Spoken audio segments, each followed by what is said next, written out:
Bien, yo quiero invitarle a abrir su Biblia en Segunda de Reyes, capítulo 4, versículo 38. Dios nos estaba hablando de ejercitar la fe. Y qué bueno, qué bendición que no sea fácil las cosas que hacemos. Como le decía, pareciera fácil y todo parecía fácil, que se estaba dando fácil. Pero esto que nos está sucediendo como iglesia, del alza de los costos de construcción y todo esto, era lo que creo que Dios también lo permite, porque son formas en las que ejercitamos la fe. Son formas en que ejercitamos la fe y le decimos al Señor y creemos en cosas sobrenaturales, poderosas. Vuelvo y le digo, si nos sanáramos con solo pastillas, inyecciones, ¿dónde quedaría la fe?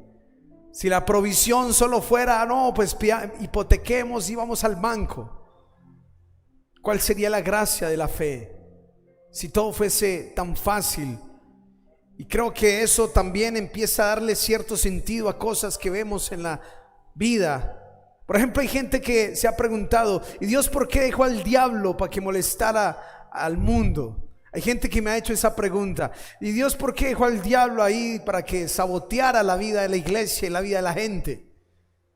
Porque si no fuese así, si todo fuese de manera robótica y no de manera voluntaria, de manera guerrillada, de manera decidida, fuera de manera obligada, no tendría gracia la salvación, no tenía gracia la fe. Pero por eso todo es por medio de la fe, y la Biblia dice: el justo por la fe vivirá. Porque es la fe, es a través de la fe que nosotros experimentamos, recibimos. Y usted y yo nos vamos a salvar es por la fe. Y usted y yo vamos a enfrentar cosas, pero es por medio de la fe. Todo es la fe. Por eso es necesario estarla ejercitando. Acompáñeme allí al versículo 38 de Segunda de Reyes, capítulo 4. Dice así la palabra del Señor: Eliseo volvió a Gilgal cuando había una ¿qué? Grande hambre en la tierra, y los hijos de los profetas estaban con él. Por lo que dijo a su criado: pon una olla grande y haz potaje para los hijos de los profetas. Y salió uno al campo a recoger hierbas, y halló una como parramontes, y de ella llenó su falda de calabazas silvestres, y volvió y la cortó en la olla del potaje, pues no sabía lo que era. Después sirvió para que comieran los hombres, pero sucedió que comiendo ellos de aquel guisado, gritaron diciendo: varón de Dios, hay muerte en esa olla. Y no lo pudieron comer. Él entonces dijo: traed harina, y esparció en la olla, y dijo: da de comer a la gente. Y no hubo más mal en la olla.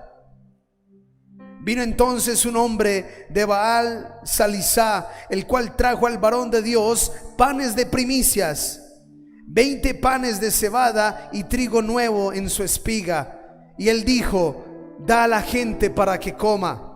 Y respondió su sirviente: ¿cómo pondré esto delante de 100 hombres? Pero él volvió a decir: da a la gente para que coma, porque así ha dicho Jehová: comerán y sobrará. Entonces lo puso delante de ellos, y comieron, y les sobró conforme a la palabra de Jehová. Amén. Denle ese aplauso al Rey de Reyes.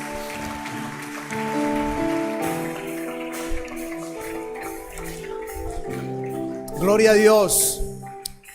Te invito ahí donde estás que cierres tus ojos un momento. Padre que estás en el cielo, a cada persona que está en este lugar, los que están ahí en casa. Papá, tú eres Dios sobrenatural. Que cuando leemos estos pasajes se nos despierte la fe en un Dios glorioso, en un Dios de poder, en un Dios de maravillas. No sé lo que tú estés viviendo, pero dile en esta noche, a través de esta palabra, dame la fe para creer,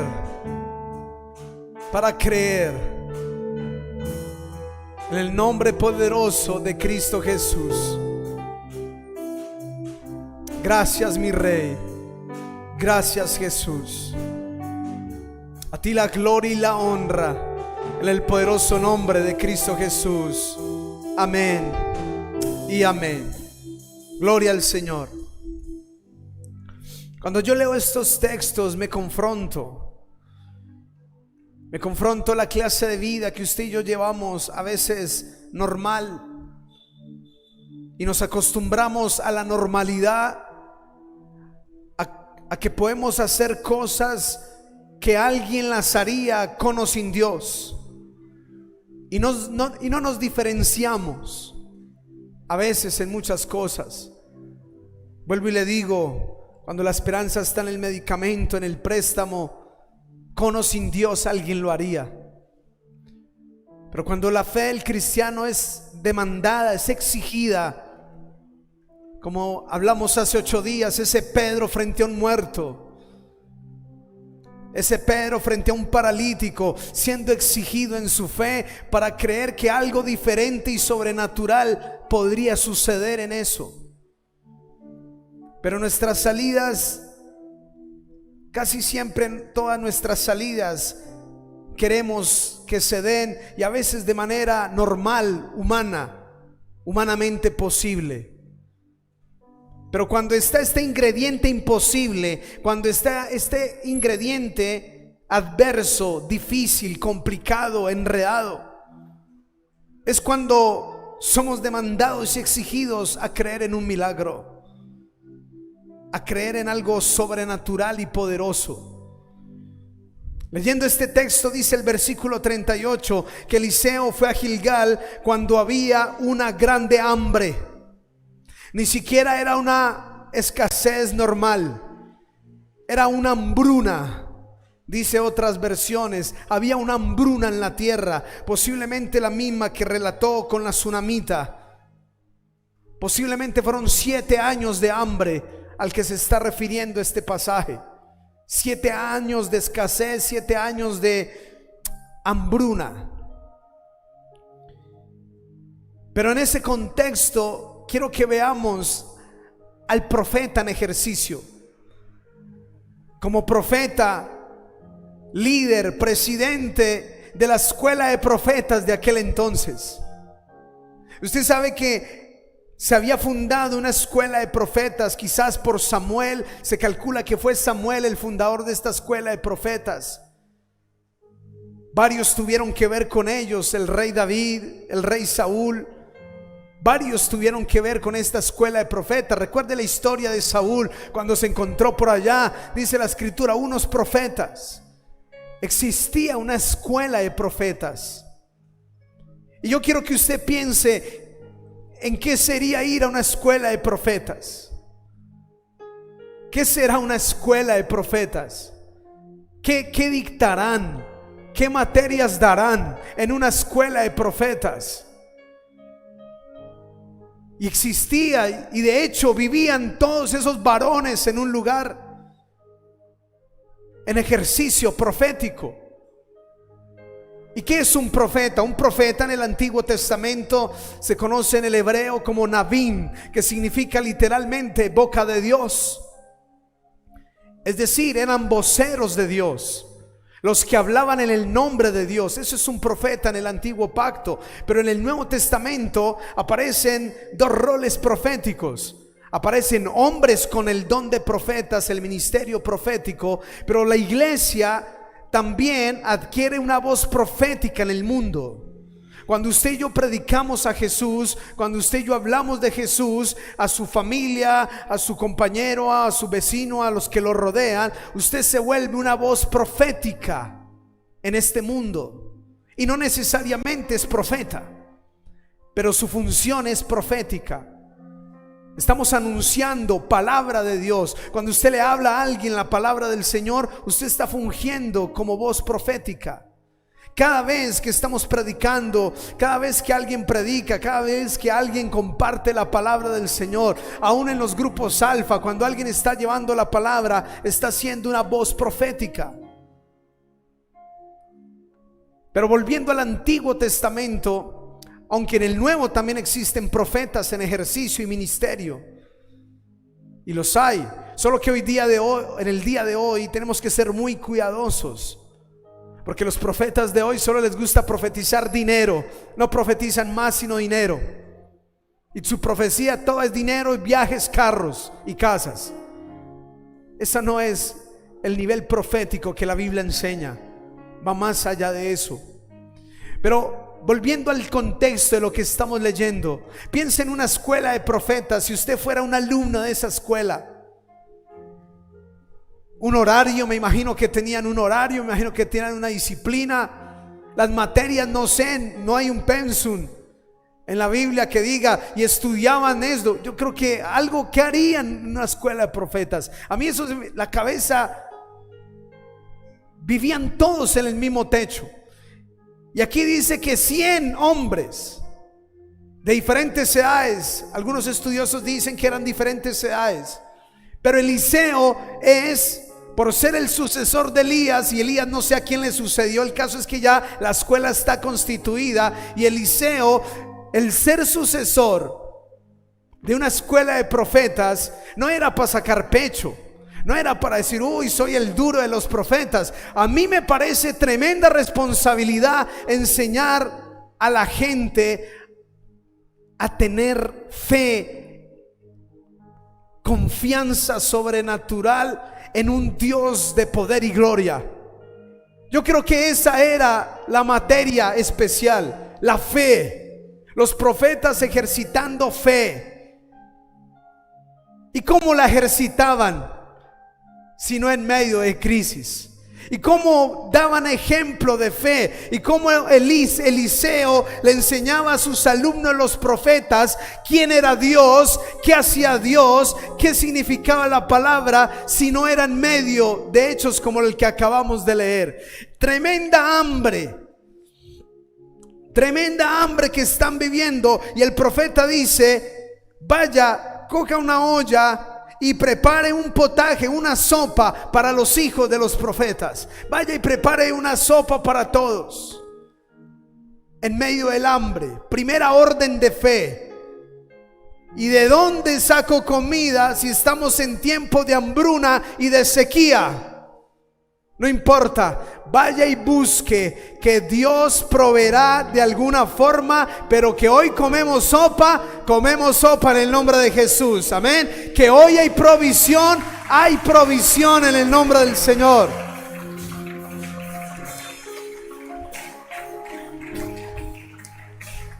¿Qué sucede cuando hay hambre, escasez?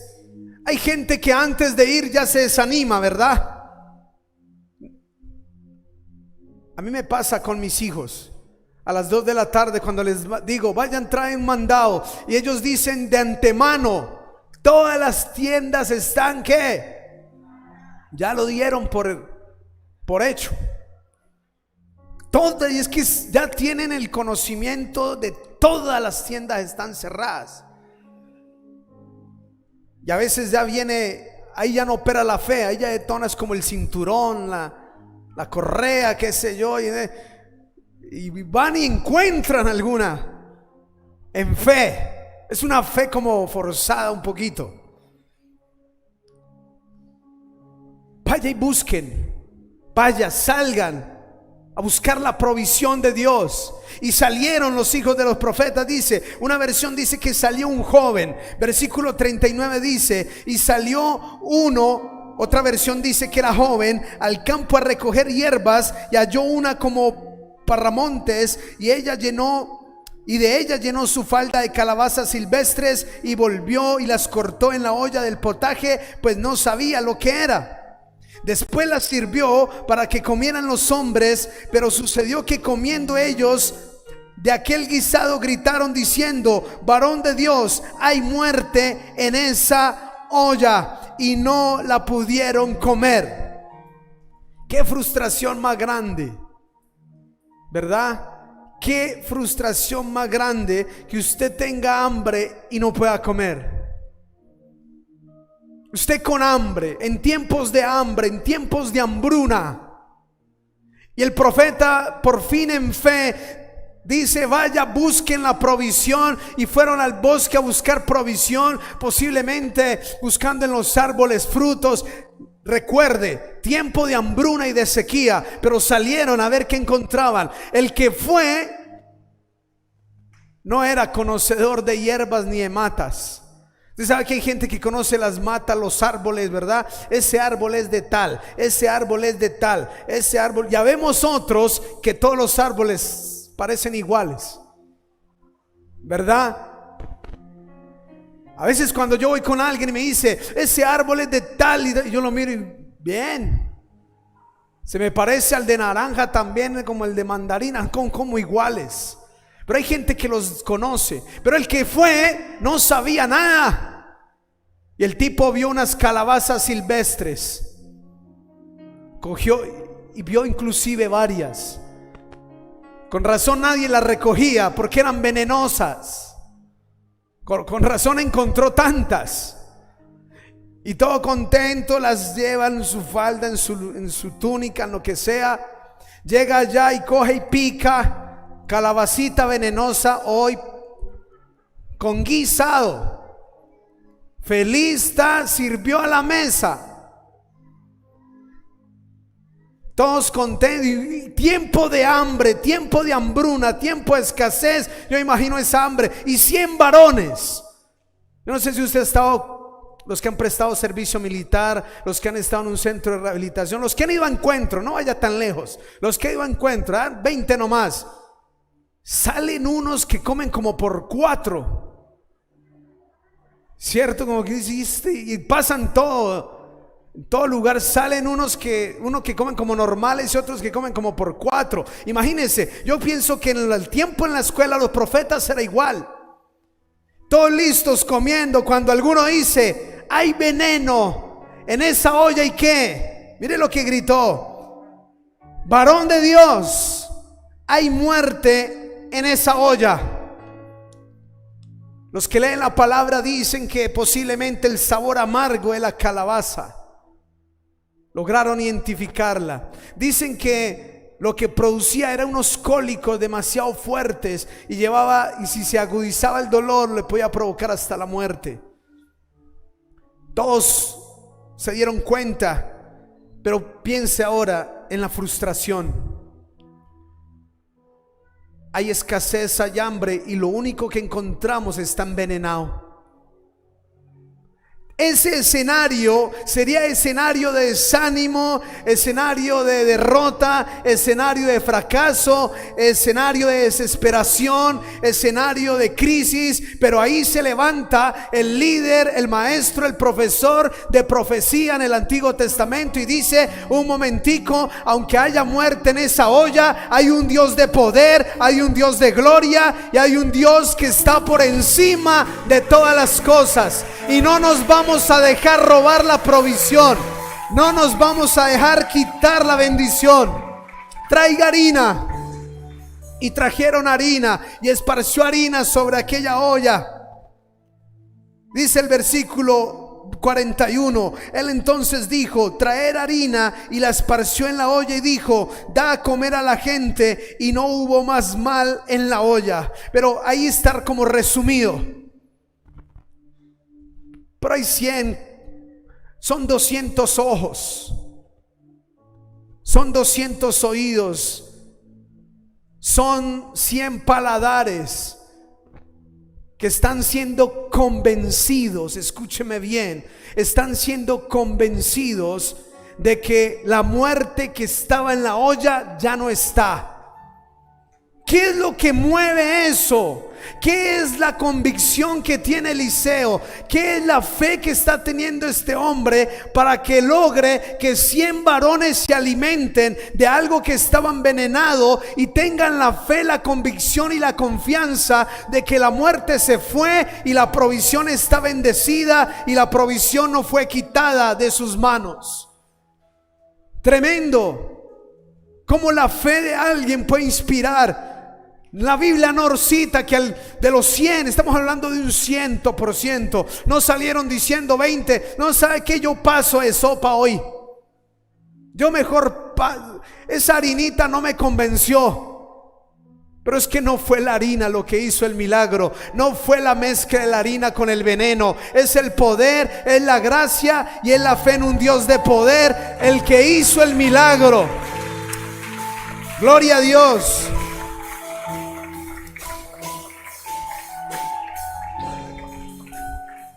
Y me impresiona la capacidad del profeta para resolver. Veneno, no importa, hay una harina y esta harina, algo hará esta harina. El caso es que disfrutaron y comieron en tiempo de hambre, en tiempo de escasez. Parece que hay un lapso de tiempo en el versículo 41 al 42.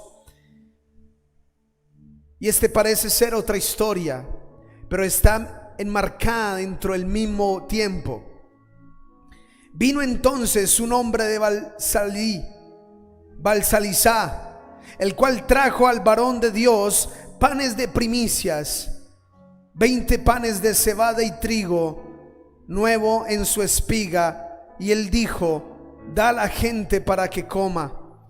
Y respondiendo su sirviente: ¿cómo pondré esto delante de 100 hombres? Pero él volvió a decir: da a la gente para que coma, porque así ha dicho Jehová: comerán y sobrará. Entonces lo puso delante de ellos y comieron, y les sobró conforme a la palabra de Jehová. Cuando Dios me daba esta palabra, era tremendo lo que yo empezaba a entender a mi propia vida, lo que Dios quería enseñarme. El mundo en este tiempo de recesión, de incertidumbre, el mundo está tratando de levantarse, está poniendo la esperanza en la vacuna. Es innegable, toda la esperanza está puesta en la vacuna. Pero muchas cosas están en contra de la restauración, de la reactivación lenta, difícil. Como que hay veneno en esa olla, como que hay veneno en este tiempo, como que hay resistencia, como que hay cosa contraria. Pero creemos que el mismo Dios que usó esa harina, usó ese profeta, nos va a usar a nosotros en el nombre de Jesús como iglesia. Y no vas a perder la provisión y el sustento de Dios en este tiempo, en el nombre de Jesús. Y dice la escritura que vinieron y le trajeron. Ahora esto me empieza a hablar el Espíritu Santo de una manera tremenda. En tiempos de hambre y en tiempos de escasez, hay alguien que está recibiendo provisión sobrenatural de Dios, y es tan bendecido que trae primicias para honrar la escuela de los profetas. En tiempos de escasez, Dios está bendiciendo a alguien que puede traer bendición, que puede decir: aquí traigo mis primicias. Eso habla de que la gente de fe nunca tendrá escasez en el nombre de Jesús. Nunca tendremos esa escasez. Es decir, como que estamos viviendo en otro mundo. ¿Y sabe por qué? En un mundo sobrenatural. Porque nuestro Dios es sobrenatural. Cuando yo leo la palabra, yo veo la vida de los profetas. Cuando yo miro, digo: Señor, yo quisiera que mi vida toda fuera sobrenatural. Pero a veces se nos pasan los días y todo es normal, ordinario. Y a veces nuestros problemas se resuelven de manera normal.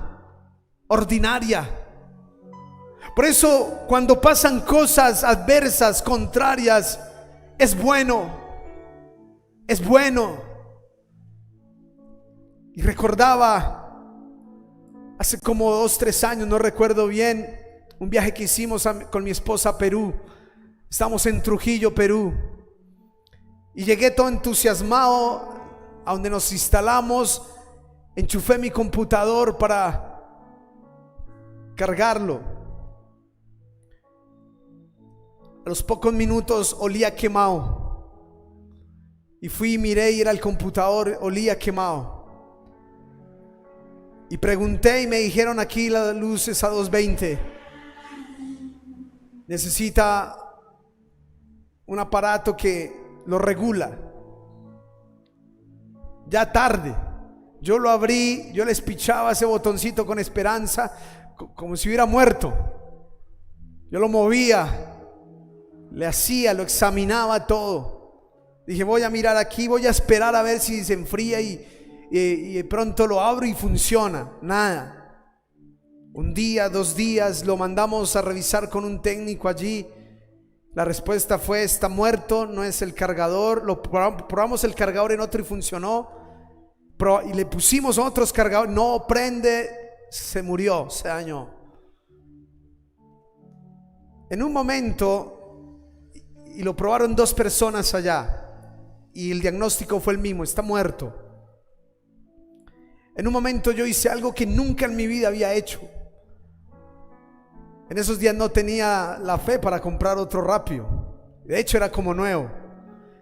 Primera vez que cogía un computador y estamos en un culto y están hablando de fe y todo. Y primera vez que le impongo manos a un computador.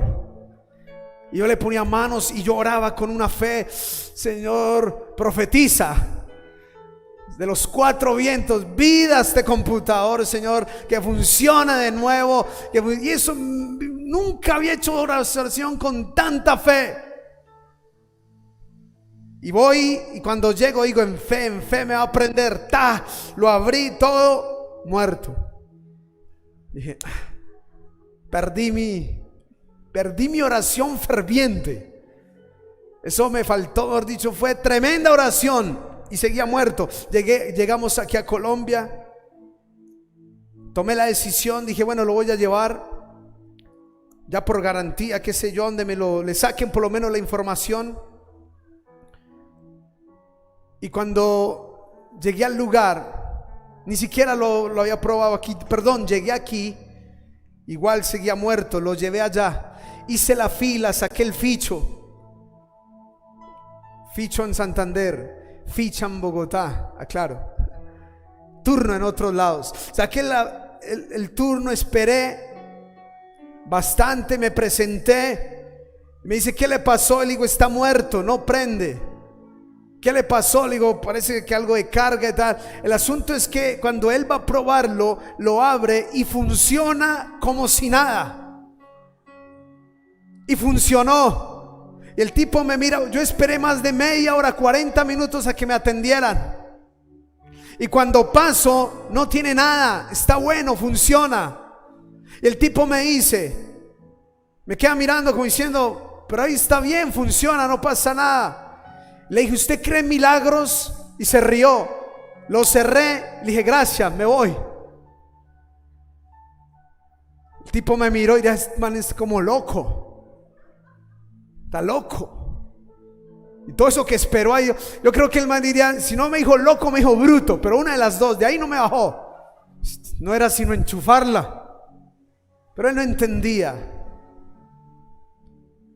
Y en esos días sucedieron varias cosas. Y yo me he dado cuenta que cuando pasan esas cosas que no son normales, sea de computadores, lo básico, lo probaron 2 ingenieros de sistemas, estaba muerto. Pero a veces Dios nos prueba en esas cosas para que ejercitemos la fe, para que hagamos la fe. Y sabe, yo no voy a olvidar ese viaje. Dios me cogió así, fueron como 3 seguidas. Me acuerdo tanto que estaba en ese mismo viaje, compré mal los pasajes. Cuando me di cuenta casi me desmayo, porque me cobraban 1,5 millones el cambio de cada pasaje, y había ido con mi esposa, eran 3 millones por un error. Casi me desplomo cuando vi el error.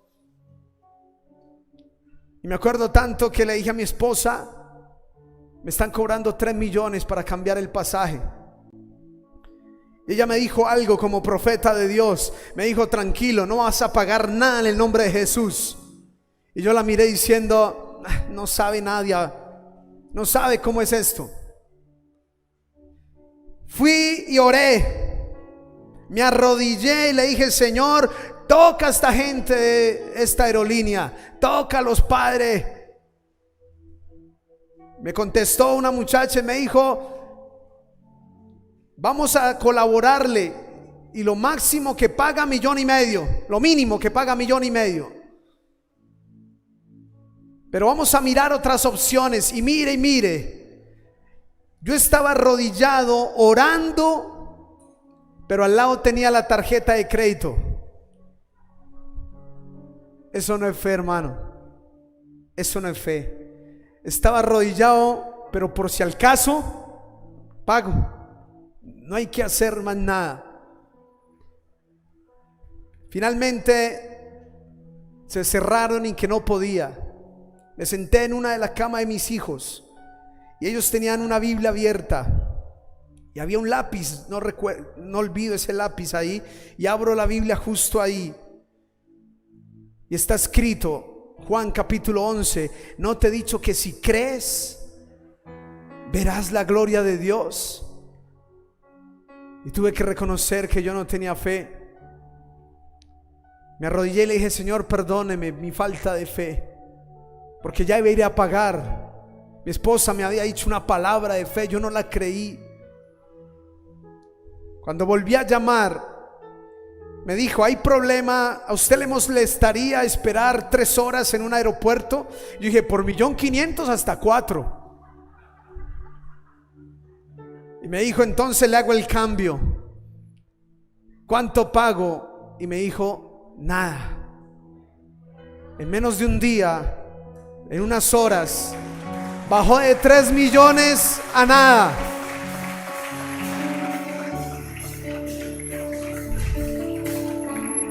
Luego bajé